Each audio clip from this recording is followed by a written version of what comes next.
Прозорците не се отварят, за да ни скочи някой колега, ти си плати 200 евро да си в лудницата, маняк. Аз съм се от последния етаж да питам, що не се отварят прозорците? Взе да скочи някой, аз не съм в затвора или психиатрията, затова не дадем 200 евро.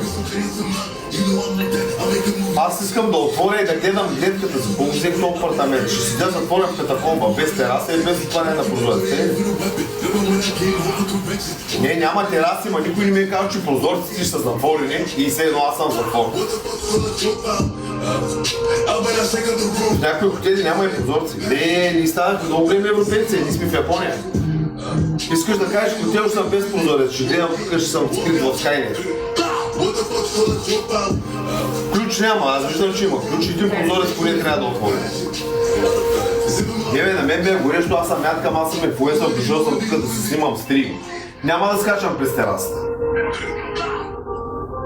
Не мога да ми съдействаш.